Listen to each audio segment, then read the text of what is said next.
Peter Charles, and welcome to my video on tying the brown trout Weamer. Now I want to spend a couple of minutes talking about this fly since it's been so effective for me. I tied it around the year 2000 and took it to Pennsylvania and immediately started catching fish on it. And I started using it for other species, and since that time it's caught about 13 different species. It may have caught more, but I haven't fished for more, so as soon as I get after more fish I'll add to that total. It's one of those flies that seem to work no matter what, and I didn't quite understand why until one day I broke the point off of one. So I cut it off the leader and I just threw it in the water. You know, it's useless, no point. And the thing just sat there and hovered as if it was swimming in the water, and it slowly sank backwards in the current, maintaining a perfect alignment and a perfect swimming posture. Even without a leader towing it, it looked natural. It looked like the real thing in the water. And that's what was so amazing about this fly, is it just looks so real. When I fish it and I swing it through a small riffle, for example, it looks like a minnow that's darting backwards and forwards in the current, trying to find a soft spot in the current. It just looks edible. And it's, trust me, I mean, the fish have just creamed this thing. I mean, I've caught so many fish on it over the years, it's almost illegal, should be illegal to use the thing, alright? Let's put it that way. Anyway, so here's how we tie this fly, and there isn't a lot to it, but there's a few things that I need to stress as we go through this fly, and the biggest thing is sparse. Capital S, sparse.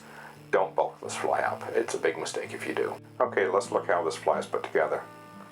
First off, it's done on a spay hook, and I've been using spay hooks for this fly ever since. It was no particular choice to begin with, but I've just followed through on that. Has a fairly large gold tab, fairly small white yarn body, palmered marabou, and quite sparse, as you can see. There's very little to that. It has a little bit of gold flash, again sparse. This hair here is Icelandic sheep. You could also use goat hair as well.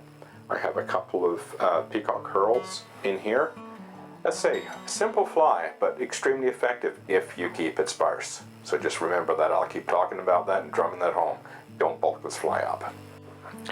Okay, let's get started.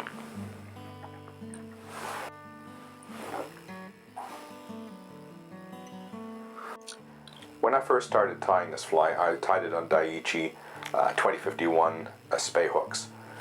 Today I'm tying it on a partridge, Bartlett Salmon Supreme. Despite being a size 1, it's almost the same size as these Daiichi 2051 size 5. Surprisingly, they're pretty well the same length, almost the same gape. The big difference is in the wire size. The 2051 is a very light wire hook, whereas this partridge hook is quite heavy. So today I'm using the heavy hook, but you could use the light hook just as easily. Now, when we start tying our thread on, we're going to start fairly high off the hook. This fly is tied close to a low water salmon style. We don't want a lot of bulk in the body. My tag is a Unimylar size 14 gold silver. We want the gold side to show, so we tie it in silver side out. I'll just wind that back.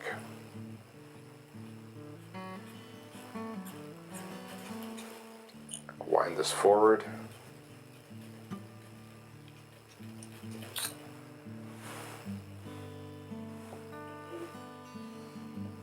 Bring it forward in touching turns.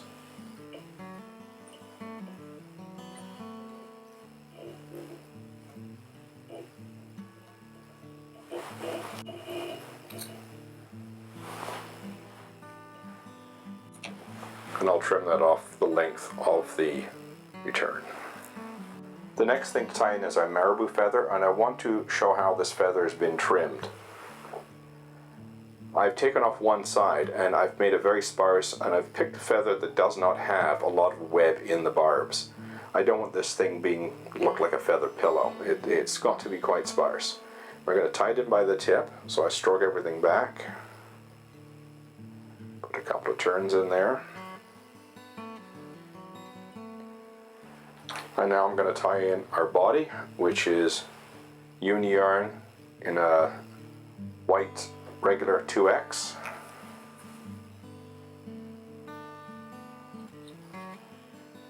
Let's pull that back to the length of the return.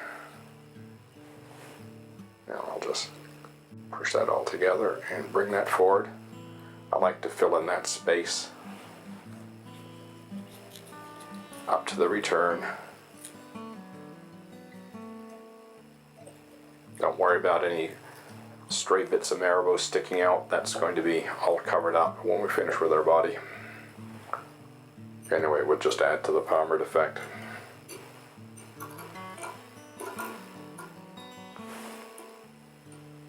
That marabou out of the way. And so we're going to, the marabou is being stubborn today. This is one of the problems with working with marabou in this fashion. It just doesn't want to stay put. There we go.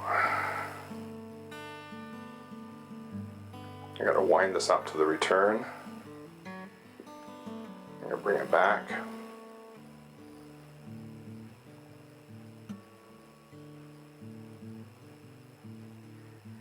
Now we're going to go past the return and we're going to bring this up about halfway to the eye. And we're going to do that, which is going to sound a bit funny, but I'm going to do that because I want the head of the fly to be large, because I need room to stick on those eyes.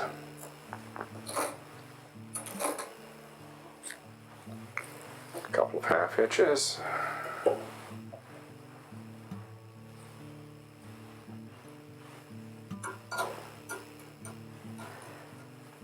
Now I didn't mention earlier, but I'm using a size 6/0 tan thread. I've also used 3/0 on this fly. The benefit of using 3/0 is that it builds a bigger head faster. Rather than that, you can use either one. So now we start with the palmering and stroke the barbs back as you palmer so you don't have problems with them being trapped. If you find one trapped, take your bodkin and just pick it out.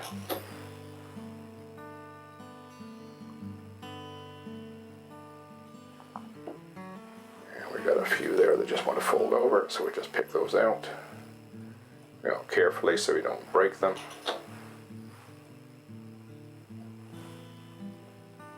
There we go.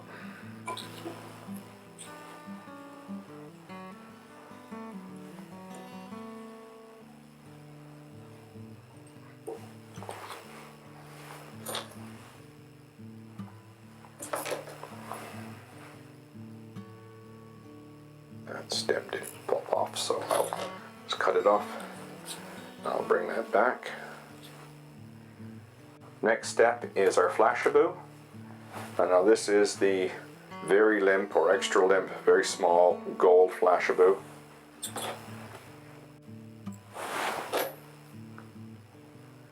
Only using 2 strands here. We don't want this flashy. This is not a prom dress that we're making. It's got to be sparse.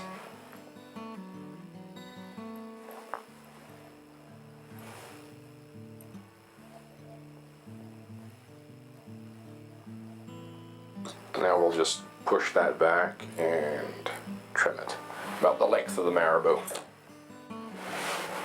The next step is our wing material, which is Icelandic sheep. We're going to take a very small clump out of this. We don't want this too bulked up. And we're going to pick it from the base, and I'm looking for very straight fibers. They've always got a little bit of a curl to them, but keep it as straight as you can. And just stroke it out. Make sure you've got a nice, smooth profile to it. We want about 2.5 inches of wing roughly. Put in a few wraps, check the position.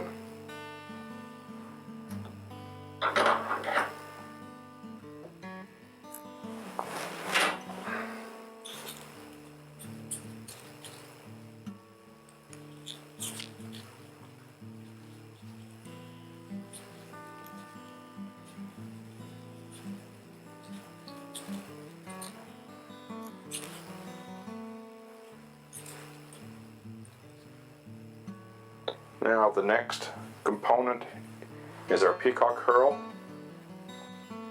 Usually the peacock curl has a bit of a curve to it, so try to get that curve pointing down. There's our peacock curl. We'll tie it in roughly the length of the wing. We can use this as a topping. Stuff has a tendency to turn on us when we tie it in.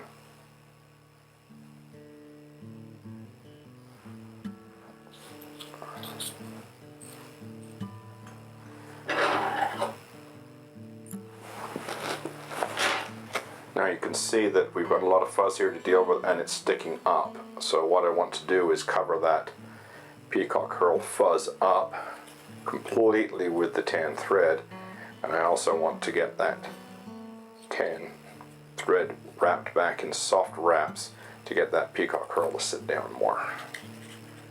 Remember, we've got to build up bulk so we can have a spot to stick on our mylar eyes.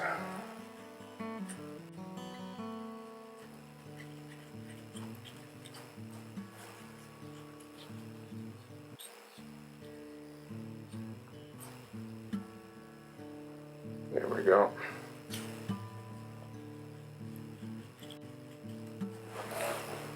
Now we'll just whip finish this off.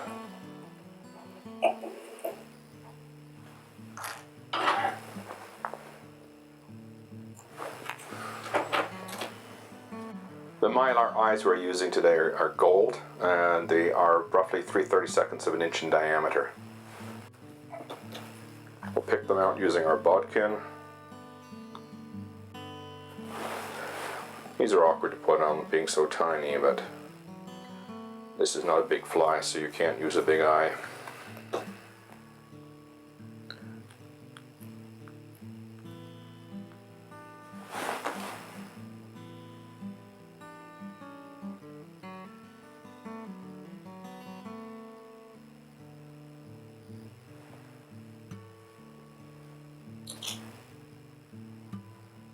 Next technique I'm going to show is one I developed specifically for this fly. And it's the way to cover mylar eyes with a ultra-fine mono thread so the eyes show through, yet they're bound down, they cannot come off afterwards, and it beats trying to epoxy them and do other things with them. So we're going to use Danville's mono ultra-fine, and we're going to cover those eyes, and I start wrapping at the front.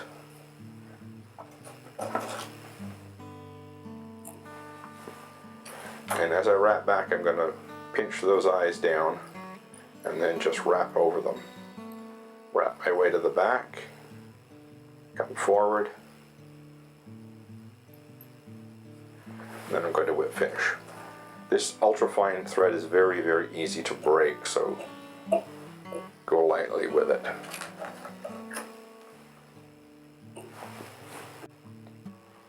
Our next step is to put on our head cement, and when we wipe our head cement into the wraps of the mono, those eyes show through crystal clear as if there is no mono around them. There, we'll just let that dry and add a few more coats as we go. And there's our brown trout Weamer ready to go. Like I said, it's an extremely effective fly. The trick is to keep it very sparse and to swim it like a real minnow. And you don't have to swim it very low either. The fish will come up for it. I've had steelhead come up ridiculous distances for it. One time on Niagara, I think one of those steelhead went vertical in clear water. I saw the thing went straight vertical about 6 feet to grab this fly. So they will move for it, and it's great fun when they hit it. Anyway, give it a try. Enjoy.